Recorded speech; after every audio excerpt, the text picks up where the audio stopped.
Hey guys, Tomboy601, and happy Patch Notes Day. This is going to be a wild update. That's all I'm gonna say. I think this is gonna be an update that kind of could change the game for a long time to come, and we'll talk about all of that. We'll also talk through all of the balance changes. So let's just dive on in. And first things first, fleets are now available. You can start to form your fleets, make it easy for you to division up and get extra bonuses. There'll be a full article released on that tomorrow, so that's about as much as I'm going to go into it. We've covered a lot about fleets already. Tomorrow we'll get a lot more information about it. Next, this is the 4th of July update, or as I'm calling it, the American Cruiser update, because everyone gets an American Cruiser. Not really, but like there's a shit ton of things. So first off, there is an event going the entire time. They're calling it Impendium. Basically, through various methods, you'll be able to collect a new currency called Impendium, and then you'll be able to use Impendium to buy things like Popeye collaboration content, collection crates, because there's a new collection, and Stars and Stripes random bundles, and more. And yes, that's right, another random bundle. This time, the featured prize of the random bundle will be the San Diego. If you don't know what San Diego is, it's going to be a Tier 7 Atlanta, but you get, well, at least on PC, you have SAP, and you have a reload booster. So hold on to your butts. Additionally, in that thing, it sounds like they're also going to have those Stars and Stripes camos for boats that haven't had them really before, and various other things. From what it seems like, you won't be able to buy San Diego directly for 17,500 doubloons. You can either buy the big bundle or try to win it in random bundles. Not great, right? Not great. After that, there is another collection. This time, the Semper Fortis collection. It's going to work just like Mikasa, except you'll get Lady Liberty as a commander, guys. So go wild for that. Additionally, we had already kind of talked about it, but Popeye, the Sailor Man, you know, the cartoon from back in the day, well, he has a collaboration going on. Basically, it will be 2 commander guises, one for Popeye, one for Bluto the Bilge. Bluto the Bilge? I don't know. Bluto, the bad guy. And there's a Colorado skin out there. So, woo. Beyond that, the other American cruiser we need to talk about is Tier 8 Tulsa. There was an update video, or a teaser video that came out featuring Tulsa. You'll be able to take a look at her. Admiralty backing, nothing too special within the Admiralty backing, so I'm not even going to cover that. Next up, we have another thing that is going to change this game. It's an experiment. Season 11 of Brawl will be taking place for the entire length of the update, and it will be available for between Tier 3 and Tier 7 ships. What's going to be going on? Well, it's going to be reduced reload time for main batteries or in torpedoes, and faster ship speed. So for all the little kids who play the game, get your Adderall ready, because you won't be able to take your eyes off this thing, because we're just speeding up everything about the game for the entire update. And you'll be saying, well, Tommy, people aren't going to exclusively play this new Season 11 Brawl. Well, actually, they might be able to, because it looks like you are going to be able to complete all your weeklies, all your Admiralty backing missions, all of the weekly Havocs in Brawl for this update. That's right. Something I will say I wish they had done earlier. This seems like it is going to be a straight A/B test for the devs to look at. Do people just want more booms per minute? Like, do they just want to fire things faster? And I have a feeling the answer is going to be yes. It's like I'm very interested to see how this update plays out, because, well, that's not the only thing that is changing, because, well, epic and legendary mods. Oh, sorry, epic mods return. In addition, there will be legendary mods as well. That's right. This is what they teased coming to the Bureau. Epic mods will cost you 500 steel. You're used to those.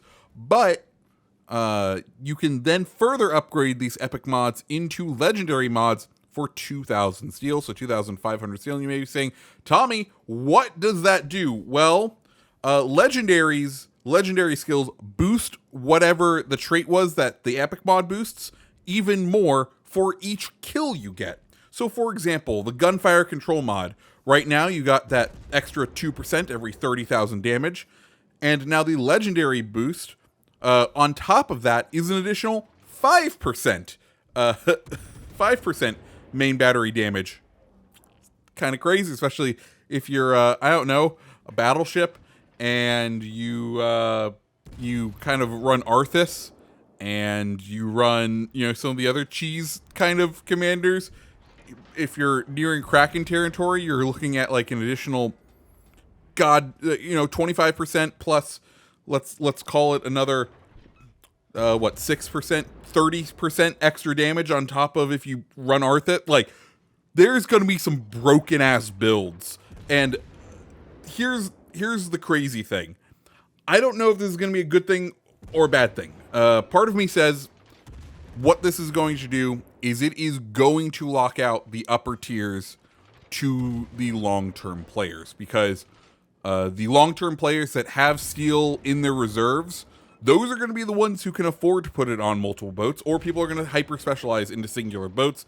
And you're going to become just not competitive if you're not running these epic mods, right? Or these legendary mods.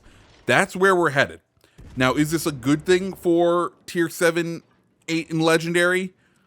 I don't know. I could maybe see the argument for it becoming a legendary thing, like only legendary ships can equip these mods, and that way there is finally an additional like end game skill gap that people have to cross in order to consistently perform the highest at legendary tier.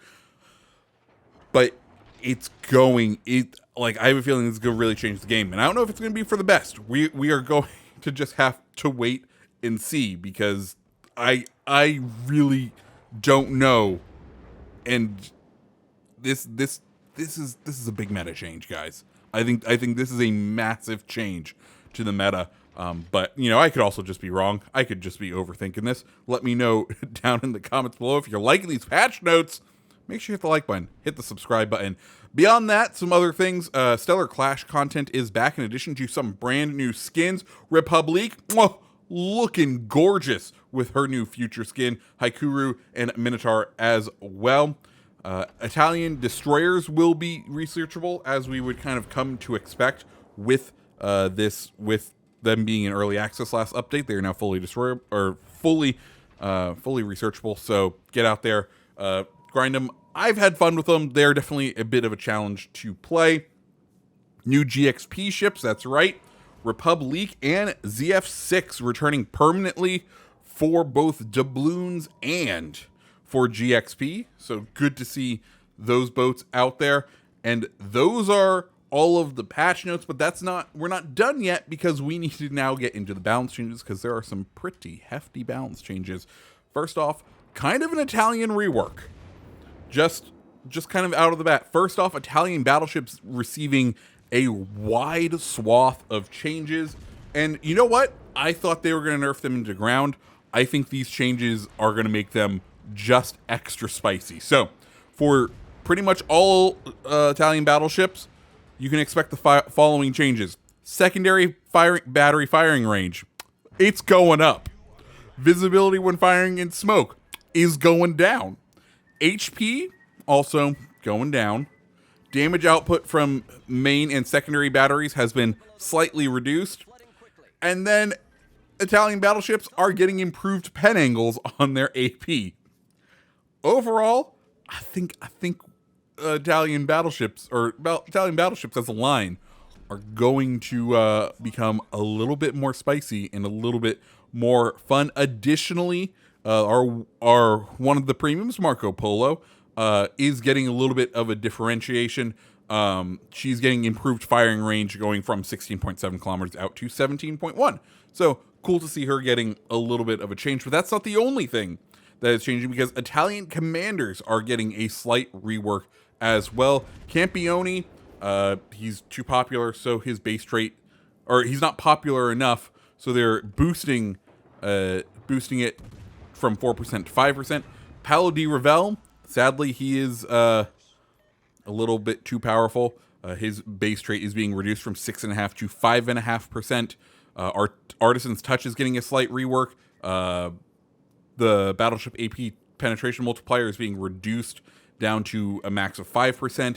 In addition, but it's also getting dealing more damage up to 10%, and it's also no longer going to be removing the fuse time increase. Cool. Great. Mimbelli also getting a bit of a rework. His base rate being reduced down to 5.5%. I think they're seeing that, a lot of people are pulling heat. To be fair, Paolo and Mimbelli are both do more damage by shooting quicker. And a lot of people are like, yeah, I mean, I run Mimbelli on a lot of things. He's getting that same reduction from 6% down to 5.5% for his base trait. And then I'm Not Insane is being replaced with Behind the Curtain. And Behind the Curtain, what it's going to do is going to reduce ship detectability when firing in smoke by 10%, reduces incoming damage from shells, torpedoes, and bombs by up to 10%, increases smokescreen dispersion time by up to 5%, and then Smoke on the Water has been added to his 4th row. Sansonetti, he is getting a little bit of a rework. He's getting Subtle Manipulation is now, what it used to do is kind of mimic what SAP does, but now that we have SAP, it doesn't really make sense. So now it's going to buff SAP. So it's going to increase main battery SAP damage by 8%. It's going to increase incoming fire dispersion by 4%, but they've removed the shell grouping and AP fuse timer modifications from Subtle Manipulation. Fogolsi Squid Ink is going to get boosted up to 60% extra duration and 50% extra dispersion time. Excellent. Rizzo, his Swordfish skill is getting a buff, so SAP shell damage will go up by 5%, torpedo damage up by 5%, and engine boost duration up by 10%. So a nice overall rework, really, for the Italian commanders. After that, we're seeing some other kind of buffs and nerfs all around. Northern Dragon is getting some skills tweaked to it to make it not just a Miyoko. Cool. I don't feel like we're going to see Northern Dragon. And also, what about Southern Dragon? Leaving Southern Dragon hanging here. Anyways, St. Louis, the low tier American cruiser, seeing a overall HP reduction. Pensacola getting a buff to its reload. New Orleans getting a buff to its reload. Dyne getting a buff to its health. Emerald getting a turn time, a rudder shift time buff. Gaide getting a health nerf. Z23 getting a main battery reload time buff. Z46 getting a rudder shift time buff in addition to a torpedo reload buff. Pan Asian cruisers also seeing some love. A lot of them are getting buffs when it comes to main battery reload time and overall health. And finally, the last balance change for all of this, the good old King George and Duke of York are having their citadels reset.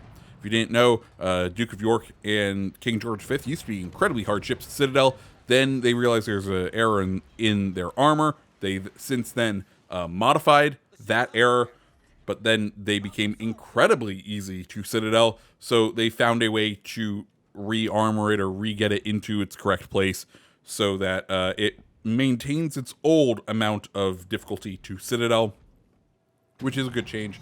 Those guys were incredibly easy, and it was a big whatchamacallit. Additionally, Devonshire and Surrey also have a small armor addition to their turret rings.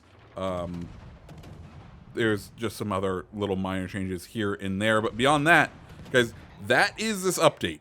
What do you think? Like I said, I think this is going to be a massive update as far as meta goes. I think they're running a big experiment on this, right? Do they just want to like 50% buff everything or whatever the torpedo speed boost and main battery boost is going to be?